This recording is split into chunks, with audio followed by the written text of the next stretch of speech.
केंद्र सरकार ने 8वें पे कमीशन को मंजूरी दे दी है। हमारे साथ मौजूद हैं आरपी सिंह, बीजेपी के प्रवक्ता।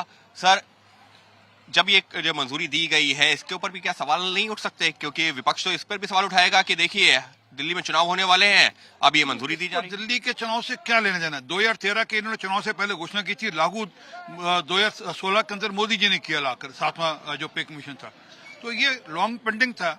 अब इसको आप हर चीज को चुनाव से जोड़ेंगे ठीक नहीं है। लोगों की लॉन्ग पेंडिंग डिमांड थी और ये एक रेगुलर इकोनॉमिक ग्रोथ का प्रोसेस है, इसलिए किया जा रहा है। अब उसमें राजनीति नहीं देखनी चाहिए। लेकिन सर, दिल्ली में जो है 5 तारीख को जो 5 फरवरी को मतदान होना है, उससे 15-17 दिन पहले अगर इस तरीके की घोषणा होगी तो विपक्ष तो सवाल उठाएगा ना कि मतदाताओं को प्रभावित करने की कोशिश है, क्योंकि दिल्ली में तो बड़ी संख्या में सरकारी मतदाता है। विपक्ष का काम है प्रश्न उठाना, परंतु उसके कारण से जो हमारा एजेंडा है, जो देश को विकास के रास्ते पर ले जाने का एजेंडा है, जिसमें सरकारी कर्मचारी भी हिस्सेदार हैं, वो नहीं रोक सकता। तो आप ये कह रहे हैं कि ये सिर्फ दिल्ली के कर्मचारी नहीं, देश भर के कर्मचारियों पूरे सेंट्रल गवर्नमेंट के जितने एम्प्लॉइज हैं उनके लिए है ये। और वो दिल्ली भर में नहीं है, वो चंडीगढ़ में भी है, वो जम्मू में भी है, वो केरल में भी है, और सब देश भर में है। परंतु उसको आप चुनाव की दृष्टि से चश्मे से देखेंगे ठीक नहीं है। लेकिन सर, जब केंद्रीय चुनाव आयोग ने तारीखों का ऐलान किया था तो ये कहा था कि बजट में ऐसी कोई घोषणा ना हो जिससे जो दिल्ली के ऊपर सीधे प्रभाव पड़े। इसका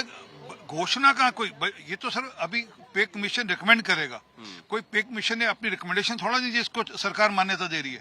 अभी तो पे कमीशन बना है, वो आगे जाकर रिकमेंड करेगा, समय लेगा। अपनी जो इश्यूज हैं उनको, जो केंद्रीय कर्मचारी की जो इश्यूज हैं उनकी चिंता करते हुए वह रिकमेंडेशन देगा।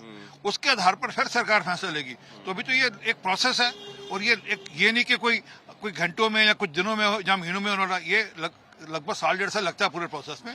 ये प्रोसेस है, और जैसे होगा तब सरकार इसको लागू करेगी। इसका कारण से कोई राजनीतिक लाभ होगा या हानि होगा, इसको उस दृष्टि से नहीं देखना चाहिए। राजनीतिक लाभ या हानि होगा इस दृष्टि से नहीं देखना चाहिए, क्योंकि ये जो फैसला लिया गया है इसका जो असर भी पड़ेगा ये 1.5 साल 2 साल बाद पड़ेगा जा करके। और ये जो है, जो पे कमीशन है, ये भी अपने सुझाव देगा, उसको फिर कैसे लागू करना है वो सरकार तय करेगी। लिहाजा इस पर राजनीति नहीं होनी चाहिए, कहना है सरदार आरपी सिंह, बीजेपी प्रवक्ता का।